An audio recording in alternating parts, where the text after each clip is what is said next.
Okay okay, चलो હવે resistance के अंदर क्या स्टार्ट किया था, जब इलेक्ट्रॉन को हम फोर्स देते हैं, ईएमएफ अप्लाई करते हैं, तो उसकी वजह से इलेक्ट्रॉन का फ्लो होता है, इलेक्ट्रॉन निकलता है, तो क्या होता है, वो किसी भी एटम से या आयन से टकरा जाता है। ठीक है, अभी टकराता है, उसकी वजह से क्या होता है, हीट प्रोड्यूस होती है। ये हीट क्या होती है और कोल्ड क्या होता है, ठीक है, this is a very interesting thing. हम सब बोलते हैं कि ठंडी ठंडी होती है, गर्मी गर्मी होती है, क्या फर्क क्या होता है दोनों में, ऐसा क्यों होता है, किसी चीज के अंदर आप हाथ डालते हो तो बहुत ज्यादा गर्म लगता है, ठीक है, गर्म पानी है सपोज, तो सो वो गर्म कैसे है, बिकॉज उसके अंदर जितने भी एटम्स है वाटर के, ठीक है, पानी के जितने भी एटम्स है वो सारे मूव ऐसे हो रहे हैं, जितनी ज्यादा उसके अंदर मूवमेंट उतना ज्यादा हीट। अगर उसकी मूवमेंट बिल्कुल जीरो है तो उसका मतलब एकदम ठंडा हो जाएगा, ठीक है, -230 273, ठीक है, 0 केल्विन। तो स्पेस के अंदर क्या होता है, मूव करने की बहुत सी जगह होती है एटम के लिए, एटम ही नहीं होते उधर, तो अगर जो कुछ भी मूवमेंट होगी तो वो एब्जॉर्ब हो जाएगी स्पेस के अंदर, तो उसकी वजह से टेम्परेचर एकदम डाउन होता है स्पेस का, ठीक है। और जहाँ पे ज़्यादा गर्मी है वहाँ पे क्या है, हमारे यहाँ पे क्या है अर्थ के ऊपर कि एटमॉस्फेयर है, एटमॉस्फेयर की वजह से सारे एटम्स, एयर मतलब क्या, एटम्स ही है, तो वो एटम्स की मूवमेंट रहती है, जहाँ पे उस एटम्स की मूवमेंट ज़्यादा है वहाँ पे गर्मी होती है, जहाँ पे कम होता है वहाँ पे ठंडी होती है, ठीक है। ओके, सो पोल्स के अंदर भी होता है। आयंस क्या होता है वो मैंने पहले ही बताया कि जिस एटम के अंदर नंबर ऑफ इलेक्ट्रॉन्स और प्रोटॉन्स सेम नहीं है, सो आयंस इज इम्बैलेंस्ड एटम्स। अभी ये इम्बैलेंस्ड एटम है, वो क्या करेगा, ये एक स्ट्रक्चर है, ये स्ट्रक्चर के अंदर सेट होगा इजीली, आयन है तो वो मूव होता रहेगा ना, ठीक है, सो वो यहाँ पे वैसे ही वाइब्रेट होता रहेगा एक तरह से। सो ये दूसरे एटम्स के कंपैरिजन में ज्यादा मूव हो रहा है, इलेक्ट्रॉन जा रहा है तो टकराने के चांस ज्यादा है, ठीक है, आप जा रहे हो रास्ते से और रास्ते के अंदर दो सांड लड़ रहे हैं तो चांस ज्यादा है ना टकराने के, और अगर ऐसे ही खड़े हैं तो कम है, तो ऐसे एक तरह से आयन क्या है, टकरा रहा है, सबसे लड़ रहा है एक तरह से। सो ये इलेक्ट्रॉन के टकराने के चांस आयंस में ज्यादा होते हैं, उसकी वजह से क्या होता है, पहले हीट थी, मूवमेंट था, और इलेक्ट्रॉन टकराया और हीट होगी, और हीट होगी और मूवमेंट होगी, ठीक है। So that is why the temperature is an component in resistor, इसकी वजह से, टेम्परेचर की वजह से रेजिस्टेंस चेंज होता है, ठीक है। सो रेजिस्टेंस टेम्परेचर की वजह से चेंज होता है, ये तो सबको पता है, लेकिन क्यों चेंज होता है, बिकॉज टेम्परेचर की वजह से एटम्स की मूवमेंट बढ़ जाती है, और उन एटम्स की मूवमेंट की वजह से और टकराना बढ़ जाता है, और टकराना बढ़ जाता है तो उसकी वजह से और हीट बढ़ जाती है, ठीक है। ये पूरा एक टॉपिक है आपका, resistance temperature coefficient and effect of temperature on resistance, we will cover that with graph, तो अच्छे से वो देखेंगे, ठीक है। अभी रेजिस्टेंस क्या होता है ये क्लियर हो गया। ये इलेक्ट्रॉन को अगर जाना है पॉइंट ए से बी की ओर, ठीक है, तो उसको कौन कौन से फैक्टर्स अफेक्ट करेंगे, so this is one of your topic, exam के लिए भी इंपॉर्टेंट है, फैक्टर्स अफेक्टिंग रेजिस्टेंस। सो ये जो हमने एग्जाम्पल पहले देखा हुआ है उससे ही समझते हैं, ठीक है। मुंद्रा से जाते हैं अहमदाबाद और बीच में एक भुज का स्टॉप भी लेते हैं, ठीक है। सो मुंद्रा से भुज और मुंद्रा से अहमदाबाद सेम ही रोड पे है। सो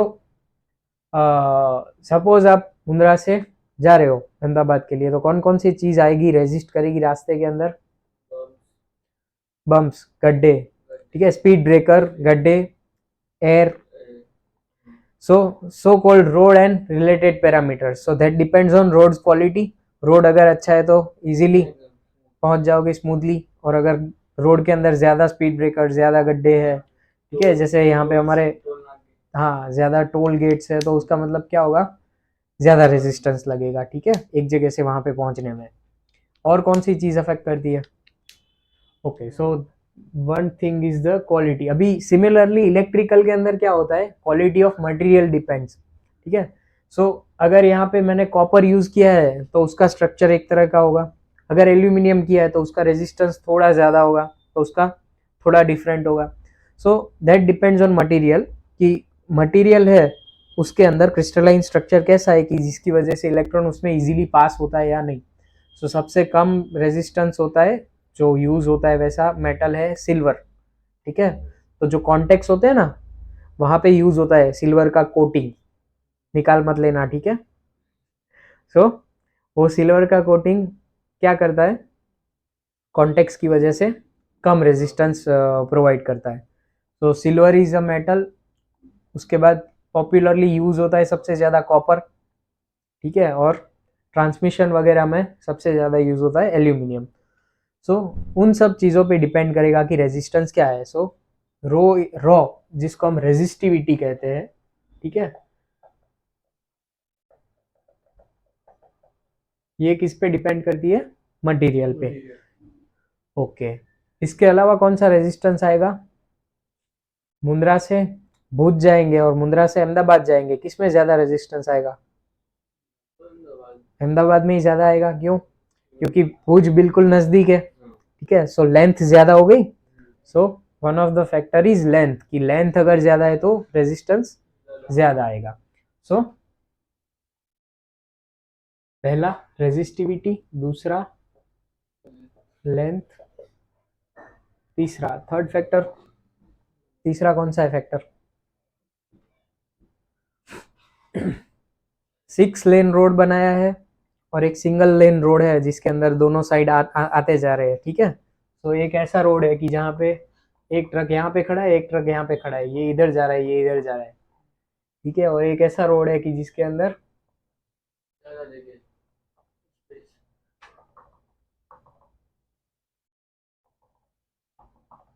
ये रोड है, फर्क पड़ेगा दोनों में, ठीक है। तो ये इसमें क्या होगा, ये ट्रक खराब हो गया तो रोड बंद, ठीक है। इसके अंदर क्या खराब हो गया तो साइड से निकल जाएंगे। ऐसे इलेक्ट्रॉन को अगर ज्यादा एरिया मिलेगा तो वो क्या करेगा, साइड से निकल जाएगा। सो एरिया है उसकी वजह से रेजिस्टेंस में फर्क पड़ता है, ठीक है। अभी एरिया बढ़ेगा तो क्या होगा, रेजिस्टेंस कम होगा। इसमें एरिया ज्यादा है सो रेजिस्टेंस कम है, इसमें एरिया कम है तो रेजिस्टेंस ज्यादा है। So area is the third factor. Fourth factor कौन सा है, फैक्टर मतलब परिबळ, ओके। सो फोर्थ कौन सी चीज है कि जिसके ऊपर से फर्क पड़ेगा, ठीक है। आप लोग बोलते हो कि ट्रैफिक, अभी सपोज वो ट्रैफिक इलेक्ट्रॉन जा रहा है तो उसको भी आएगा आएगा बीच में, ओके। जो हमने एग्जांपल लिया था वो सांड लड़ रहे थे वो वाला। सो एक तरह से वो अगर ज्यादा होगा, मूवमेंट ज्यादा होगा तो टकराने के चांस ज्यादा है, मतलब कि रेजिस्टेंस के चांस ज्यादा है। सो रेजिस्टेंस वो टकराने पे भी डिपेंड करता है। इसी वजह से टेम्परेचर एक फैक्टर होता है, ठीक है। सो टेम्परेचर अगर ज्यादा कम होगा तो उसकी वजह से रेजिस्टेंस कम ज्यादा हो जाएगा। आगे हम रेजिस्टेंस कलर कोडिंग देखेंगे तो उसके अंदर टॉलरेंस आएगा कि कितना टॉलरेंस है। सो टेम्परेचर के वेरिएशन से कितने परसेंटेज वैल्यू चेंज होगी रेजिस्टेंस की, वो भी तब बताऊंगा, अभी के लिए याद रख लेना। सो टेम्परेचर, अभी रॉ एल ए, इसका एक फॉर्मूला है R is equals to rho L upon A. So इसमें रो क्या है, resistivity.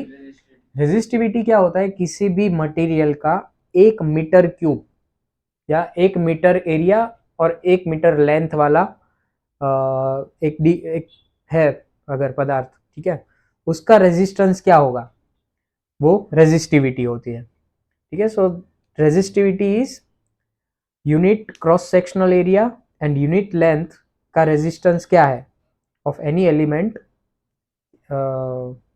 Unit cross sectional area और यूनिट लेंथ का रेजिस्टेंस जो है उसको क्या बोलते हैं, रेजिस्टिविटी, ठीक है। Length in meters and area in meter square. अभी इसके अंदर R is proportional to rho, R is proportional to length, R is inversely proportional to area. So जब भी रेजिस्टिविटी बढ़ेगी तो रेजिस्टेंस बढ़ेगा, लेंथ बढ़ेगी तो रेजिस्टेंस बढ़ेगा। लेकिन एरिया बढ़ेगा तो रेजिस्टेंस कम होगा। सो ये जब ऑपोजिट चीज होती है तो उसको हम क्या बोलते हैं, इनवर्सली प्रोपोर्शनल। और जब दोनों सेम डायरेक्शन में चल रहा है कि एक बढ़ रहा है तो दूसरा भी बढ़ रहा है, तो उसको क्या बोलेंगे, डायरेक्टली प्रोपोर्शनल। सो टेम्परेचर में क्या होता है, ओके। सो टेम्परेचर के अंदर ऐसा होता है कि दैट डिपेंड्स ऑन मटेरियल, ठीक है। अगर आप एक रास्ते से जा रहे हो, वहां पे मूवमेंट है, ठीक है, तो टकराने के चांस तो ज्यादा है, लेकिन ऐसा भी हो सकता है कि वो मूव हो गया, उसकी वजह से तुम नहीं टकराए, हो सकता है ना। कभी कभी गाड़ियों का एक्सीडेंट होता है तो उसके अंदर ये भी फैक्टर अफेक्ट करता है कि नहीं वो हट गया वहां से, इसकी वजह से नहीं टकराया, वरना उसकी ब्रेक ब्रेक फेल हो गई थी तो टकरा जाते। सो इलेक्ट्रॉन भी जब जा रहा है तब अगर मूवमेंट है तो उसकी वजह से इजीली पास हो जाए, ऐसा भी बन सकता है। ऐसा भी बन सकता है कि ज्यादा चांस है टकराने के। So that depends on temperature की। रेजिस्टेंस बढ़ भी सकता है टेम्परेचर बढ़ने के साथ, रेजिस्टेंस कम भी हो सकता है। सो अगर रेजिस्टेंस बढ़ रहा है, टेम्परेचर बढ़ाने से रेजिस्टेंस बढ़ रहा है, तो क्या होगा, पॉजिटिव टेम्परेचर कोएफिशिएंट होगा। और अगर कम हो रहा है, रेजिस्टेंस बढ़ा रहे तो सॉरी टेम्परेचर बढ़ा रहे तो रेजिस्टेंस कम हो रहा है, तो वो नेगेटिव टेम्परेचर कोएफिशिएंट होता है, ठीक है। तो वो रेजिस्टेंस टेम्परेचर कोएफिशिएंट जब एकदम डिटेल में पढ़ेंगे उसमें समझेंगे क्यों ऐसा होता है, कैसे होता है। अभी के लिए ये क्लियर हो गया कि टेम्परेचर के अंदर कोई डायरेक्ट रिलेशन नहीं है रेजिस्टेंस का, कि हाँ वो डायरेक्टली प्रोपोर्शनली होगा या इनवर्सली प्रोपोर्शनल होगा। मटेरियल के हिसाब से फिक्स रहता है, लेकिन दैट चेंजेस, वो एक फिक्स चीज नहीं है। अभी इलेक्ट्रॉन का चार्ज क्या होता है, एक इलेक्ट्रॉन है उसका 1.602 इंटू 10⁻⁻19 कूलम, ठीक है। ये एक इलेक्ट्रॉन का चार्ज होता है, और एक कूलम चार्ज के अंदर 6.24 इंटू 10⁻18 नंबर ऑफ इलेक्ट्रॉन्स आएंगे, ठीक है। सो इतने नंबर ऑफ इलेक्ट्रॉन्स अगर है तो टोटल चार्ज कितना होगा, एक कूलम। 6.24 इंटू 10⁻18, कितने ज्यादा नंबर ऑफ इलेक्ट्रॉन्स हो रहे हैं, समझ में आ रहा है। 10⁻18 मतलब कि उसके पीछे 18 शून्य आएंगे।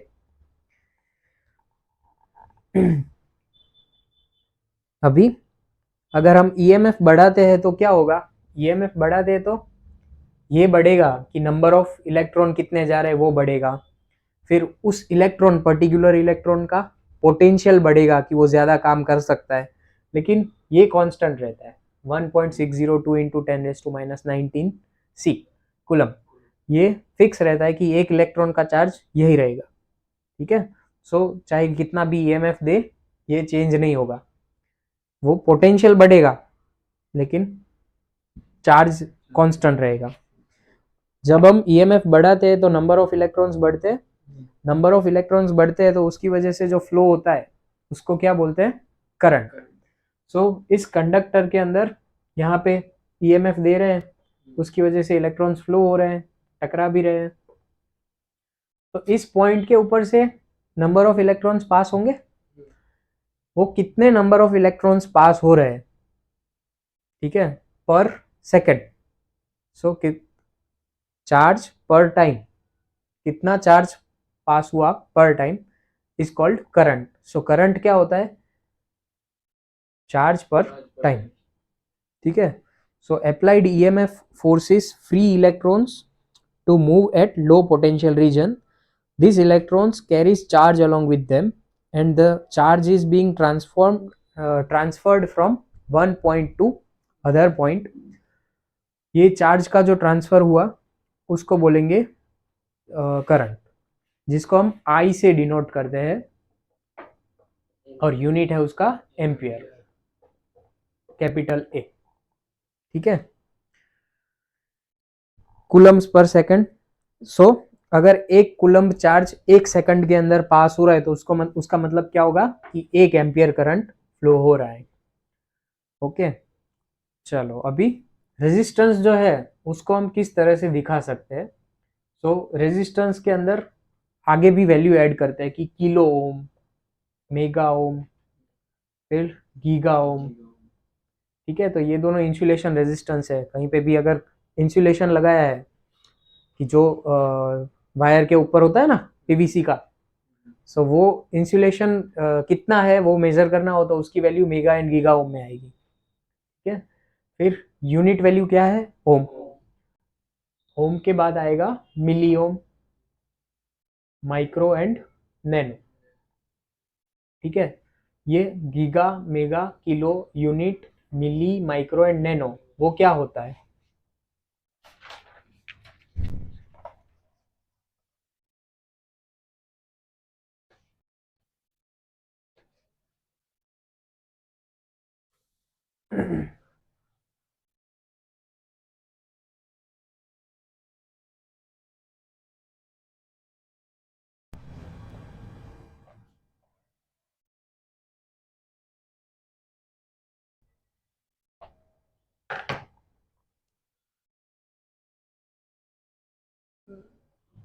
Giga, mega, kilo, unit value, micro, milli, micro and nano. So nano means 10⁻⁻⁹, ये 10⁻⁻⁶, 10⁻⁻3, 10⁻�0 जो क्या होता है 1। किलो मतलब 10⁻�3, 10⁻�6, 10⁻⁹। अभी ये 10⁻�6 का 3 का मतलब क्या, 1000। ठीक है, इसके पीछे और जीरो बढ़ जाएंगे, उसमें और जीरो बढ़ जाएंगे। सो हम अगर आलू लेने जाते हैं तो ऐसा नहीं बोलते ना कि भैया 2000 ग्राम आलू दे दो। ठीक है, क्या बोलते, 2 किलो आलू दीजिए। सो उसी तरह से रेजिस्टेंस की वैल्यू बतानी है, करंट की वैल्यू बतानी है, या वोल्टेज की वैल्यू बतानी है कि जो बहुत ज़्यादा या बहुत कम है, कैपेसिटेंस, इंडक्टेंस, इन सब के अंदर अगर वैल्यू बहुत ज़्यादा या बहुत कम है तो हम कैसे दिखाएंगे, किलो, मेगा या गीगा में, बहुत ज़्यादा है तो, बहुत कम है तो मिली, माइक्रो या nano. So we will see कौन सा सबसे ज़्यादा कंफर्टेबल रहेगा। अगर मुझे बताना है कि 10 किलो ओम का रेजिस्टेंस है, वो इजी रहेगा ना 10,000 से ज़्यादा, कि 10,000 ओम का रेजिस्टेंस है। ठीक है, इसको मिली में करेंगे तो और ज़्यादा ज़ीरो बढ़ जाएंगे। ये कितनी वैल्यू हो रही है, 10 करोड़। ठीक है, सो ये फिर जीरो गिनने में हमें दिक्कत होगी, उससे अच्छा है कि हम बोल दें कि 10 किलो ओम का रेजिस्टेंस है। क्लियर? सो ये मेगा गीगा कन्वर्जन कैसे होता है, ये क्लियर हो गया, ये हर जगह पे काम आएगा। ठीक है, तो अच्छे से पता होना चाहिए। ओके, ये 10⁻³ उसका मतलब क्या होता है वो एक बार देख लेते हैं। 10⁻³ उसको हम 1/10⁻³ की तरह दिखा सकते हैं। ठीक है, सो इसको 1/1000। सो सपोज कोई वैल्यू है कि 5000 ओम। ठीक है, सॉरी बहुत छोटी वैल्यू है, सपोज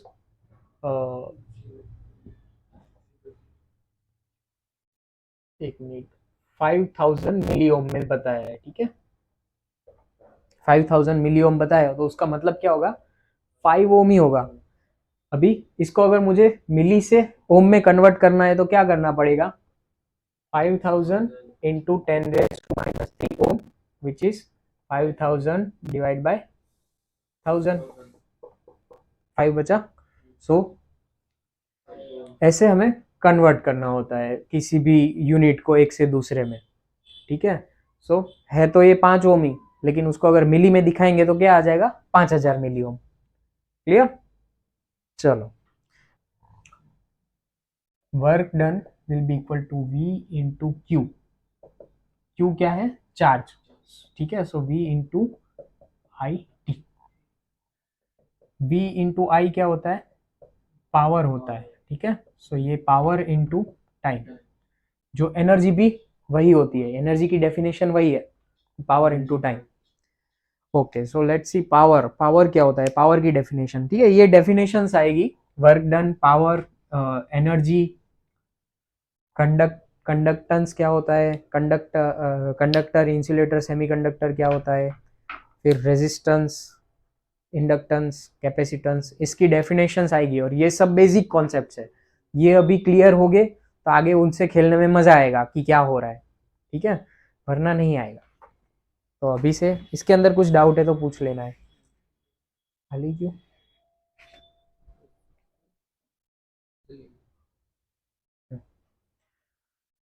चलो, so power is work done per time, rate of doing work. Power का डेफिनेशन है work done per time, rate of doing work. So Modi ji का एग्जाम्पल या प्रधानमंत्री का एग्जाम्पल सेम ही है, ठीक है. सो सपोज एक जगह पे गड्ढे हैं, बहुत सारे गड्ढे हैं रोड पे, और आप गए म्यूनसिपालिटी में लिख के कि सर यहाँ पे रोड के आगे गड्ढे थोड़े डेंजरस हो गए, लोग गिर जा रहे हैं, कुछ करवा दीजिए. सो उतनी जल्दी हो जाएगा? नहीं होगा, ठीक है. आपको जाके बोलना पड़ेगा, फिर वो दूसरी जगह भेजेगा, तीसरी जगह भेजेगा. हो सकता है 2-3 महीने निकल जाए, हो सकता है ना भी हो बिल्कुल, ठीक है. लेकिन अगर पता चले कि कल वहाँ से जाने वाली है गाड़ी चीफ मिनिस्टर की या प्राइम मिनिस्टर की, तो या परसों जाने वाली है, तो एक दिन के अंदर अंदर काम हो जाएगा, ठीक है. So that is power. तो अगर आपके पास भी आगे जाके आए पावर, तो उसका ये इस्तेमाल करना है, ठीक है. क्या करना है कि काम ज़्यादा करना है. सो जो 1 आवर के अंदर ज़्यादा काम कर रहा है compare to any other person, he has more power. फिर ठीक है, तो ये डेफिनेशन याद रखने के लिए बहुत अच्छा एग्जाम्पल है. एग्जाम के अंदर ये मत लिख के आना कि अगर प्राइम मिनिस्टर की गाड़ी जाने वाली हो तो उसकी वजह से काम जल्दी हो जाता है, उसको पावर बोलते हैं. फिर वहां पे वो मस्त लड्डू खिलाएगा एग्जामिनर आपको, ठीक है. पावर का डेफिनेशन क्या लिखोगे? Work done per time. पर टाइम, नॉट पर चार्ज, ठीक है. वर्क डन पर चार्ज क्या होता है? પોટેન્શિયલ. હમણાં જ સમજાવ્યું કે સેમ ચાર્જમાં વધારે કામ કરતું હોય, सेम चार्ज पे ज्यादा काम कर रहा है, तो उसका मतलब क्या होगा? पोटेंशियल. तो ज्यादा पोटेंशियल वाला बंदा है वो सेम चार्ज पे ज्यादा काम करेगा, या इलेक्ट्रॉन ज्यादा काम करेगा. ये पावर हो गया, इलेक्ट्रिक वर्क पर टाइम. पावर का यूनिट वॉट होता है और उसको कैपिटल पी से डिनोट करते हैं, ठीक है. पॉपुलरली हम पावर का यूनिट किलोवाट भी यूज करते हैं, ठीक है. सो 3 किलोवाट का हीटर ऐसा बोलते हैं ना, 3 किलोवाट का है. सो वो क्या हो गया? एक तरह से पावर का यूनिट ही हो गया किलोवाट भी, ठीक है. पॉपुलरली किलोवाट ज्यादा यूज होता है, कितने किलोवाट का मोटर है, ठीक है. चलो, अभी एनर्जी क्या होती है? सो एनर्जी इज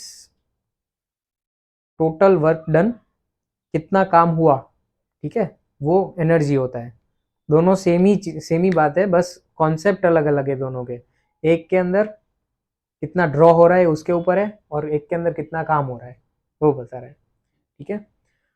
एनर्जी को हम जूल से, यूनिट उसका जूल है, और ई से प्रेजेंट करते हैं. एनर्जी होती है power into, so suppose you can lift 25 kg of weight at a time. एक साथ आप 25 किलो वजन उठा सकते हो, ठीक है. सो वो एक बार आपने 25 किलो वजन उठा लिया, तो उसका मतलब कि आपका पावर पता चल गया कि आप मैक्सिमम 25 केजी वेट उठा सकते हो. अभी उस 25 केजी वेट को आप उठा के चलोगे, ठीक है, 100 मीटर चलोगे, तो क्या होगा? या 100 मीटर तक चलने में 2 मिनट का टाइम लगा, 5 मिनट का टाइम लगा, तो 5 मिनट के टाइम तक आपने 25 किलो वेट उठाया, तो वो क्या होगा? पावर आपने लगाया और कुछ टाइम तक काम किया, तो आपके अंदर से क्या निकल जाएगा? एनर्जी निकल जाएगी, ठीक है. सो फिर ग्लूकोन डी पीना पड़ेगा आपको. वो सन के अंदर से स्ट्रॉ लगा के पीता है ना, वैसे. सो पावर इनटू टाइम, कितना पावर है उसको कितने टाइम तक यूज करते हैं, दैट इज एनर्जी. ये दोनों को एग्जिस्ट करेंगे या सेपरेट हो सकते हैं. मतलब कहीं पे ऐसा हो सकता है कि सिर्फ पावर है और एनर्जी नहीं है, या कहीं पे ऐसा हो सकता है कि सिर्फ एनर्जी है पावर नहीं है. नहीं हो सकता है, ठीक है. सो अगर आपने एक बार चेक करने के लिए भी उठाया कि 25 kg वेट लिफ्ट कर सकते हैं, सो क्या हो गया? पावर आया, तो वहां पे एनर्जी कुछ तो लगेगी, भले कम लगेगी 200 मीटर के कंपैरिजन में, कुछ तो लगेगी एक बार उठाने में भी. सो that is energy and power का रिलेशन, कि वो को एग्जिस्ट करेगा. ऐसा नहीं होगा कि कहीं पे एनर्जी है और पावर नहीं है. सेम चीज वोल्टेज एंड करंट में भी आएगी, ठीक है. ऐसा नहीं होगा कहीं पे भी कि वोल्टेज है और करंट नहीं है, और ऐसा भी नहीं होगा कि करंट है और वोल्टेज नहीं है. दूसरा, जीरो नहीं हो सकता. एनर्जी कंजर्वेशन की लॉ है एनर्जी कंजर्वेशन लॉ। सो इस दुनिया के अंदर जितनी भी एनर्जी है वो एक से दूसरे फॉर्म के अंदर हमने कन्वर्ट की हुई है, ठीक है। बाकी बद्दू सनातन है, एनर्जी सनातन है कि उसको ना तो क्रिएट किया जा सकता है ना उसको डिस्ट्रॉय किया जा सकता है, बस उसको एक फॉर्म से दूसरे फॉर्म के अंदर कन्वर्ट कर सकते हैं। कहीं पे हीट को हमने लाइट के अंदर कन्वर्ट कर दिया, उस लाइट को फिर इलेक्ट्रिकल के अंदर कन्वर्ट कर दिया, ऐसे कन्वर्ट होती रहती है एक फॉर्म से दूसरे फॉर्म में। तो एनर्जी लॉस क्या होता है? एनर्जी लॉस सुना है ना, तो वो क्या होता है? तो फिर एनर्जी लॉस मतलब अभी कोई जगह से पावर अपन ट्रांसमिट कर रहे हैं, उसको भी ट्रांसमिट करने के लिए तो कुछ एनर्जी चाहिए रहती है ना, तो उसमें जो एनर्जी लॉस हुई वो हाँ, लेकिन ट्रांसमिट कर रहे हैं पावर, ठीक है, या एनर्जी ट्रांसफर कर रहे हैं वहां से एक जगह से ट्रांसमिशन कर रहे हैं। सो उस ट्रांसमिशन के अंदर तो हमें एनर्जी उतनी मिलनी चाहिए जितनी भेज रहे हैं, वो कम मिल रही है तो उसका मतलब एनर्जी कहाँ गई? तो डिस्ट्रॉय तो हो नहीं सकती। तो वहीं पे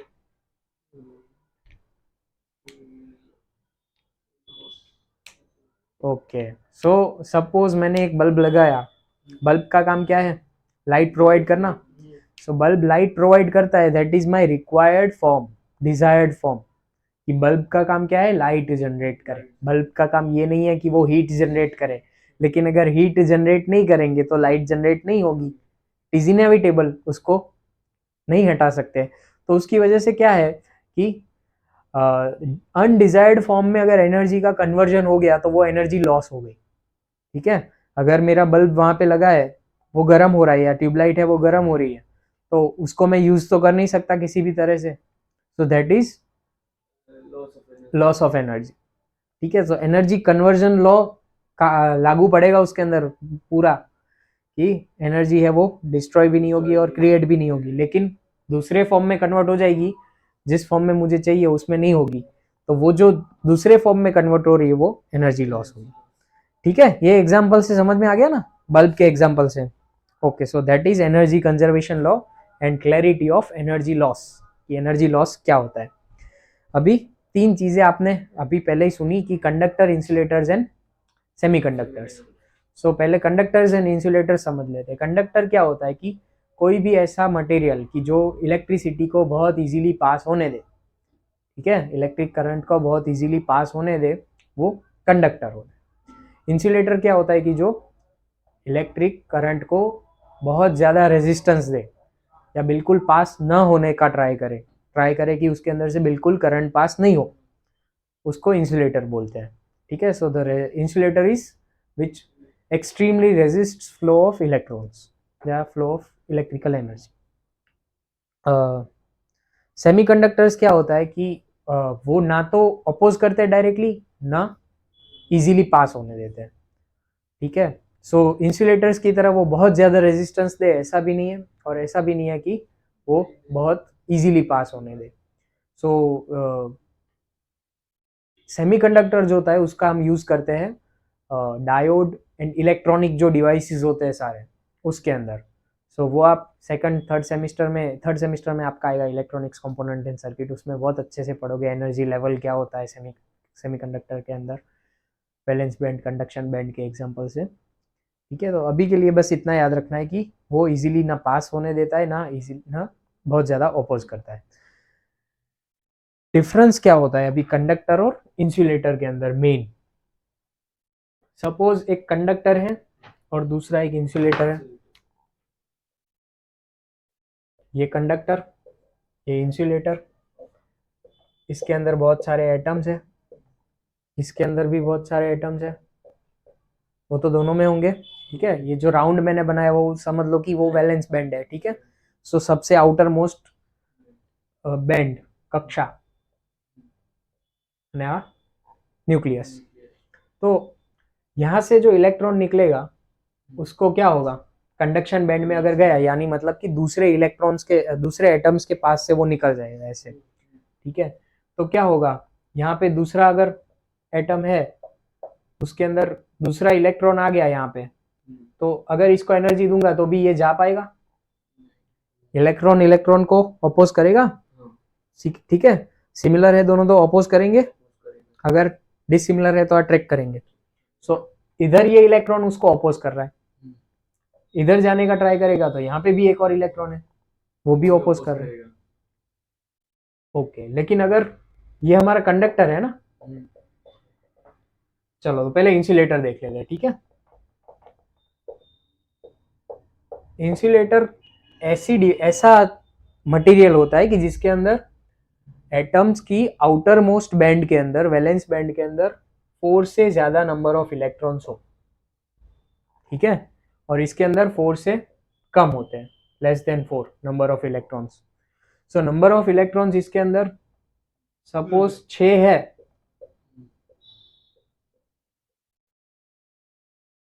ठीक है, तो ये जो इलेक्ट्रॉन चार्ज हुआ वो इजीली जा पाएगा आगे? नहीं, क्योंकि ये सारे इलेक्ट्रॉन उसको अपोज कर रहे होंगे, उधर से जाने का ट्राई करेगा तो इसके इलेक्ट्रॉन्स होंगे। सो जितने नंबर ऑफ इलेक्ट्रॉन ज्यादा, उतना वो ज्यादा रेजिस्ट करेगा, ठीक है। सो उसको चाहे बहुत ज्यादा ईएमएफ भी दे दे तो भी बहुत कम ही इलेक्ट्रॉन जा पाएंगे। सो दैट इज इंसुलेटर। तो इंसुलेटर क्यों अपोज करता है ये क्लियर हो गया, ठीक है। ये बुक के अंदर नहीं है, ठीक है। सो ये अंडरस्टैंडिंग के लिए है, मैंने जो अभी किया वो बताया वो। सो ये बुक के अंदर नहीं है, तो आपको एग्जाम में भी कितने मार्क्स में पूछा है उसके ऊपर डिपेंड करता है। अगर आपको इंसुलेटर 2 मार्क्स में पूछा है और एक्सप्लेन कर दोगे तो गलत नहीं होगा, लेकिन अगर 1 मार्क्स में पूछा है तो सिर्फ इतनी डेफिनेशन लिखनी है कि इजीली पास नहीं होने देता, इतने नंबर ऑफ इलेक्ट्रॉन्स होते हैं उसके आउटर मोस्ट बैंड में। कंडक्टर क्यों इजीली पास होने देता है कि इसके अंदर 3 इलेक्ट्रॉन है, सपोज 4 से कम होने चाहिए, 3 या 2 है, तो उसका मतलब क्या होगा, वो इजीली निकल जाएगा साइड से, वो दूसरा इलेक्ट्रॉन घूम के वहां पे आए उससे पहले वो चला जाएगा, ठीक है। तो वो इजीली पास इस वजह से हो जाता है, ठीक है। So that is how conductor and insulator differs. ये पता चल गया तो वो इजीली पता चल जाएगा, ठीक है, उसको समझने की फिर जरूरत नहीं पड़ेगी। कंडक्टर्स के अंदर फ्री इलेक्ट्रॉन्स बहुत ज्यादा होते हैं, इंसुलेटर के अंदर फ्री इलेक्ट्रॉन्स बहुत कम होते हैं। फ्री इलेक्ट्रॉन कब होगा, जब यहाँ पे एनर्जी दे रहे हो और वो निकल पाएगा। ये निकल ही नहीं पाएगा, क्यों, क्योंकि दूसरे इलेक्ट्रॉन बैठे हैं दबाने के लिए उसको, तो उसकी वजह से फ्री इलेक्ट्रॉन इसके अंदर बहुत बहुत कम होंगे, इसके अंदर फ्री इलेक्ट्रॉन बहुत बहुत ज्यादा होंगे, क्योंकि थोड़ी भी एनर्जी देंगे तो ये इलेक्ट्रॉन निकल पड़ेगा बाहर, ठीक है, कि चलो घूम के आते हैं। ओके, अभी Ohm's law, KVL, KCL and joules law of heating, ये 4 चीजें कवर करेंगे, ठीक है। उसके बाद छुट्टी। क्या जी આગળ કરવું છે? ટાઈમ શું થયો છે ભાવેશ? 5:12 ઓકે,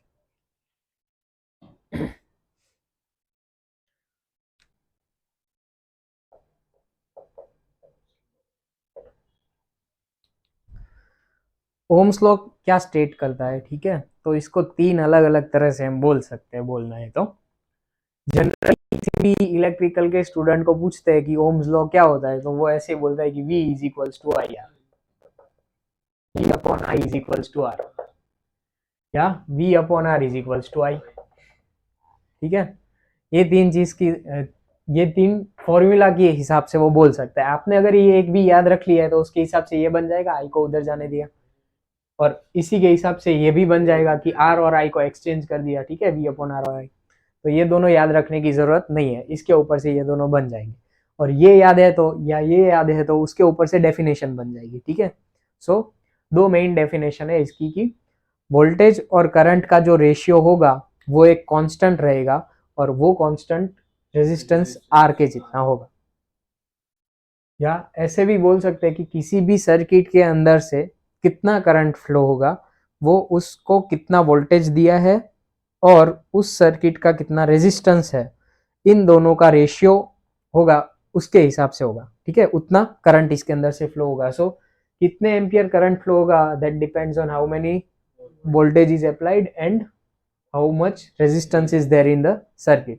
तो सर्किट के अंदर कितने ओम का रेजिस्टेंस है, और सॉरी सर्किट को कितना वोल्टेज दिया है और कितना ओम का रेजिस्टेंस है, इन दोनों का रेशियो निकालेंगे तो हमें क्या पता चल जाएगा कि इतने वोल्टेज देने पे इतना करंट जाएगा, ठीक है।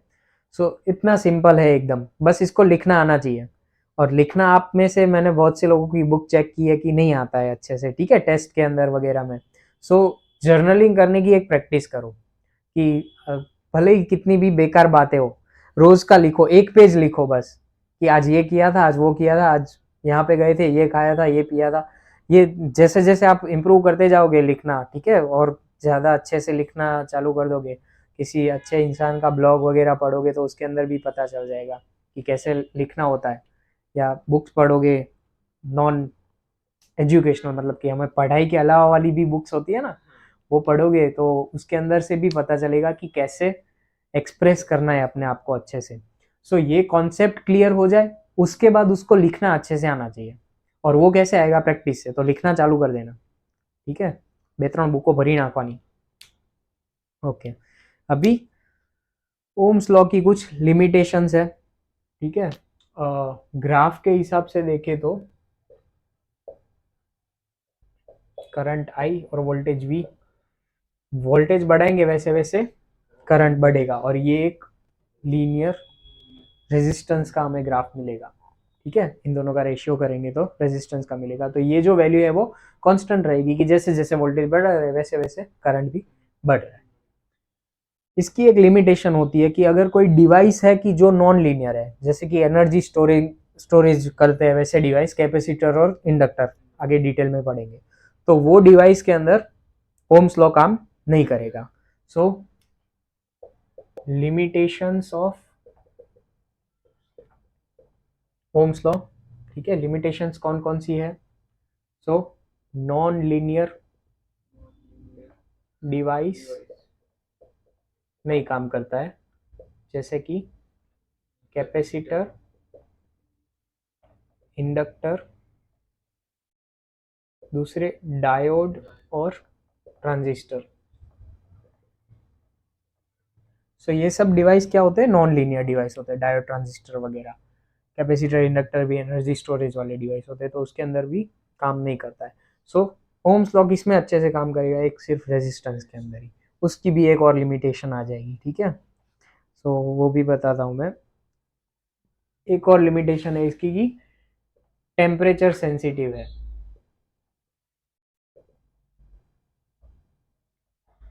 रेजिस्टेंस टेम्परेचर सेंसिटिव है, पहले ही हमने देख लिया कि रेजिस्टेंस टेम्परेचर बढ़ेगा तो बढ़ेगा या कम होगा, सो चेंज होगा, ठीक है। टेम्परेचर चेंज करेंगे तो रेजिस्टेंस चेंज होगा, ये क्लियर है। तो इसकी वजह से इसके अंदर क्या होगा कि अगर टेम्परेचर चेंज हो रहा है तो रेजिस्टेंस चेंज हो गया, तो उसकी वजह से करंट भी चेंज हो जाएगा। तो ये सारा जो फॉर्मूला है वो गलत हो जाएगा एक तरह से, ठीक है। तो इसके अंदर हमने एक कंडीशन अज्यूम कर ली है कि ऐसा होगा जब टेम्परेचर कांस्टेंट रहता है। इसी वजह से हमने वो टॉलरेंस देखा ना स्टार्टिंग में रेजिस्टेंस का, वो पिक्चर में आता है कि 5% टॉलरेंस है तो इतना चेंज होगा वेरिएशन, तो उसके हिसाब से इतने करंट की वैल्यू आ सकती है, ठीक है। अभी Kirchhoff's current law and Kirchhoff's voltage law, KVL and KCL, popularly known as.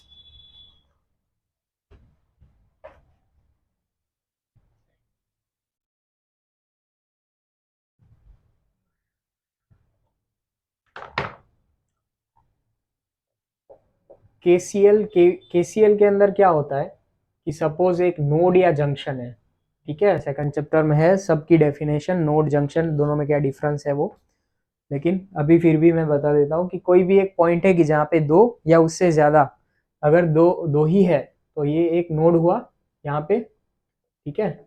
एक तरफ से आ रहा है, एक तरफ जा रहा है करंट, तो क्या होगा, यहाँ से आई करंट आ रहा है तो यहाँ से आई ही करंट जाएगा, ठीक है, जितना आ रहा है उतना ही जाएगा, उससे ज्यादा भी नहीं जाएगा और कम भी नहीं जाएगा।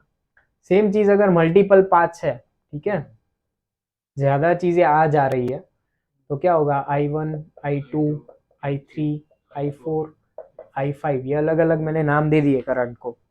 तो ये 5 अलग अलग करंट अंदर आ और जा रहे हैं, तो I1, I3 एंड I5 ये तीनों अंदर जा रहे हैं, I2 एंड I4 बाहर जा रहे हैं। तो जितना अंदर आ रहा है उतना ही बाहर जाना चाहिए। सो I1 plus I2, sorry, I1 plus I3 plus I5 will be equal to I2 plus I4. इसको उस साइड ले जाएंगे तो I1 minus I2 plus I3 minus I4 plus I5 is equals to 0। So ये सब क्या है, sum of algebraic sum of currents in a junction और node. So Kirchhoff's current law का स्टेटमेंट ये है कि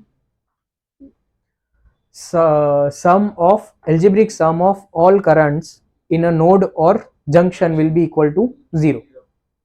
ठीक है, इसको समझने के लिए एक और एग्जांपल है, ठीक है, इजी है लेकिन फिर भी बता देता हूँ कि सपोज आप एक ट्रैफिक पुलिस हो, यहाँ पे खड़े हो, 5 रास्ते हैं, ठीक है, और तय है कि अब हर जगह से ट्रक आएगा या जाएगा, इस सर्कल के अंदर एक भी ट्रक नहीं है, ये कंडीशन है। तो यहाँ से अगर 3 ट्रक आए थे, यहाँ से एक ट्रक आया था, यहाँ से 2 ट्रक आए थे, और यहाँ पे 4 ट्रक गए थे, तो बचा कितना, 1 आया, 3 आया, 2 आए, 6 आ रहे, 4 जा रहे उधर, तो यहाँ पे 2 बचेगा। ठीक है, सो ये एक तरह से समझने के लिए एग्जांपल है, ठीक है, एग्जाम में ट्रक मत लिखना, लेकिन करंट का भी ऐसा ही होता है कि इतने एम्पियर करंट आए तो उतना एम्पियर करंट निकल जाएगा। ठीक है, अभी केवीएल जो सबसे ट्रिकी लगता है आपको और कंफ्यूजिंग लगता है, उसको बहुत इजीली समझ लेंगे। बस अभी फोकस यहाँ पे रखना, दिमाग खुला रखना, एकदम मस्त। केवीएल के अंदर क्या होगा, कोई भी मैश या लूप है, ठीक है, तो उसके अंदर जितना वोल्टेज राइज होगा और वोल्टेज ड्रॉप होगा उसका एल्जेब्रिक सम करेंगे तो 0 आएगा, या वोल्टेज राइज है वो वोल्टेज ड्रॉप के बराबर ही होगा। ठीक है, सो वोल्टेज राइज कब होता है और वोल्टेज ड्रॉप कब होता है, और ये दोनों क्या इक्वल होना चाहिए। सो इसके लिए सबसे पहले हम कंसीडर कर लेते हैं कि हमारा एनालिसिस जो लूप है या सर्किट है उसको एनालाइज करके हम इक्वेशन बनाएंगे, तो उस एनालिसिस की डायरेक्शन किसी एक पॉइंट से स्टार्ट करेंगे और फिर उसी पॉइंट पे वापस आएंगे। ठीक है, तो उसकी डायरेक्शन अभी के लिए अज्यूम कर लेते हैं लेफ्ट टू राइट है। ठीक है, सो ऐसी डायरेक्शन में हम एनालाइज कर रहे थे, ऐसा अज्यूम कर लेते हैं। तो बैटरी के अंदर ये नेगेटिव टर्मिनल और ये पॉजिटिव टर्मिनल है, नेगेटिव से पॉजिटिव की ओर जाएंगे तो वोल्टेज बढ़ेगा। ठीक है, सो यहाँ पे क्या होगा, वोल्टेज राइज होगा। उल्टी अगर बैटरी लगाई है, पॉजिटिव टू नेगेटिव जा रहे हैं, तो बैटरी क्या करेगी, हमारी ईएमएफ को अपोज करेगी, मतलब हमारी डायरेक्शन से ऑपोजिट है, तो यहाँ पे क्या होगा, वोल्टेज ड्रॉप होगा, मतलब कि वोल्टेज कम हो जाएगा उतना। ठीक है, सो अगर इक्वेशन बना रहे तो ये क्या आएगा, प्लस आएगा, और ईबी क्या आएगा, माइनस आएगा। ठीक है, दूसरी कहाँ पे कंडीशन होती है, अभी एक बार वोल्टेज ड्रॉप का एक और कंडीशन देख लेते हैं कि सपोज एक सर्किट के अंदर रेजिस्टेंस लगाया है और उसके अंदर से आई करंट फ्लो हो रहा है। ठीक है, तो इतना करंट फ्लो हो रहा है इस रेजिस्टेंस के अंदर से, तो इस रेजिस्टेंस के अंदर आई इंटू आर जितना वोल्टेज ड्रॉप होगा। ठीक है, सो अगर सेम डायरेक्शन है, हमारा एनालाइज करने की डायरेक्शन कौन सी थी इक्वेशन बनाने की, left to right, so left to right direction में ही करंट जा रहा है और उसी डायरेक्शन में करंट जा रहा है और हमारी भी डायरेक्शन वही है, तो क्या होगा, वोल्टेज ड्रॉप होगा। So negative I into R आएगा। ठीक है, कॉन्सेप्चुअली इसको समझना है तो कैसे समझेंगे कि current flows from higher potential to lower potential, तो करंट हाई से लो पोटेंशियल की ओर जाता है, हाई से लो पोटेंशियल की ओर गए हम तो क्या हुआ, वोल्टेज कम हुआ, तो वोल्टेज ड्रॉप होगा।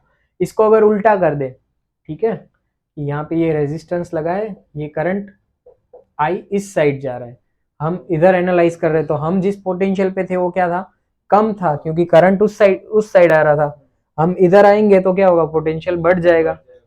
ठीक है, तो उसकी वजह से यहाँ पे क्या हुआ, पोटेंशियल बढ़ा, मतलब कि पोटेंशियल राइज हुआ, तो ये कंडीशंस याद रह जाएगी। इसमें क्या आएगा, प्लस I1 R1।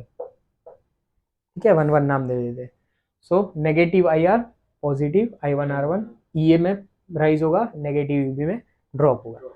बस ये 4 कंडीशन पहले तो अच्छे से याद रख लेनी है। ठीक है, इसके हिसाब से चलोगे तो सारी सॉल्व हो जाएंगी, इक्वेशंस बन जाएगी, सम्स आएंगे तो वो भी इजीली सॉल्व हो जाएंगे। ठीक है, तो एक पूरा उसका लूप बना के देख लेते हैं।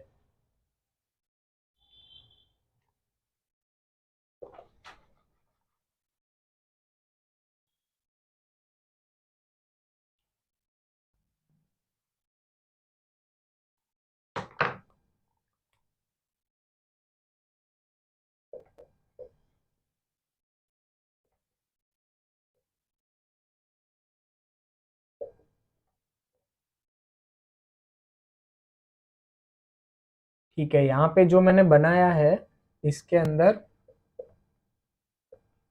ये जो ब्रांच निकल रही है ना, ये वाली और ये, और यहाँ पे एक और, तो ये चारों ब्रांच क्या बता रही है कि करंट कहीं से भी ज्यादा आ जा सकता है। ठीक है, सो वो फिक्स नहीं रहेगा, चलेगा, उसके अंदर कोई दिक्कत नहीं होगी। R3, R4, I4, यहाँ पे I3 और I2, I1, R1, I1, R2, I2, R3, I3, I4, R4, EA and EB। ठीक है, और ये पॉइंट्स को नाम दे देते हैं A, B, C and D। सो अगर A, B, C, D, A, यहाँ पे हम वापस आते हैं तो ये क्या हो जाएगा, एक लूप या मैश। ठीक है, तो किसी भी लूप या मैश के अंदर जितना भी वोल्टेज राइज होगा उतना ही वोल्टेज ड्रॉप होना चाहिए। ठीक है, तो केवीएल के हिसाब से हम अगर इक्वेशन बनाएंगे, ए से बी की ओर जा रहे हैं, सो अभी हमारा जो वो लेफ्ट टू राइट था वो कैसे हो जाएगा, नीचे से ऊपर। ठीक है, सो अगर ऐसा हो तो अपने दिमाग में इस सर्किट को ऐसे रोटेट करके देखो। ठीक है, वो वाला ही याद रहता है अगर तो, लेकिन हो जाना चाहिए, बहुत इजी है। सो नेगेटिव से पॉजिटिव को और गए तो ई ए पॉजिटिव में आएगा, ये फिर क्या आया, करंट की और हमारी डायरेक्शन सेम है, -I1R1। बी से सी की ओर करंट की हमारी डायरेक्शन सेम है, सो -I2R2। फिर सी से डी की ओर करंट हमारी डायरेक्शन सेम, I3R3, सो -I3R3। अभी यहाँ पे बैटरी जब भी आएगी ना, तब रिगार्डलेस ऑफ करंट की डायरेक्शन, ठीक है, कहीं पे भी अगर बैटरी आ रही है तो करंट की डायरेक्शन ध्यान में लेने की जरूरत नहीं है, बस यही देखना है कि हम बैटरी के पॉजिटिव से नेगेटिव की ओर जा रहे हैं या नेगेटिव से पॉजिटिव की ओर जा रहे हैं। अगर नेगेटिव से पॉजिटिव की ओर जा रहे हैं तो उसका मतलब क्या हुआ, वोल्टेज राइज होगा। अगर पॉजिटिव से नेगेटिव की ओर जा रहे हैं तो उसका मतलब वोल्टेज ड्रॉप होगा। सी से डी के अंदर हम जा रहे हैं तो पॉजिटिव से नेगेटिव जा रहे हैं, तो उसका मतलब ये ईबी की जो बैटरी है वो हमें अपोज करेगी, सो नेगेटिव ईबी। अभी डी से ए की ओर जाएंगे, वापस यहाँ पे पहुंच गए, डी से ए की ओर जाएंगे तो क्या, बीच में R4 रेजिस्टेंस आ गया और ये करंट की डायरेक्शन हमसे ऑपोजिट है, तो उसका मतलब यहाँ का पोटेंशियल यहाँ से ज्यादा है। तो यहाँ का पोटेंशियल अगर यहाँ से ज्यादा है तो उसका मतलब क्या होगा, वोल्टेज राइज होगा। ठीक है, तो I4R4 जितना वोल्टेज वहां पे ज्यादा होगा, सो +I4R4, ये पूरी equation will be equal to 0। ठीक है, अभी इसके अंदर राइज कौन कौन से है, I4R4 and EA, so EA plus I4R4 will be equal to, जितने भी ड्रॉप हो रहे हैं तो सारे drop, EB plus I1R1 plus I2R2 plus I3R3। So दो स्टेटमेंट बोल सकते हैं इसमें भी, केवीएल में भी, कि the voltage rise and voltage drop in any closed path और लूप विल बी इक्वल। ठीक है, या ऐसे भी बोल सकते हैं कि the algebraic sum of all the voltage rises and drops in any loop और close circuit will be equal to 0। ठीक है, तो दोनों सेम हो सकते हैं, ऐसा भी बोल सकते हैं, या दोनों का टोटल करेंगे तो वो 0 होगा, ऐसे भी बोल सकते हैं। क्लियर?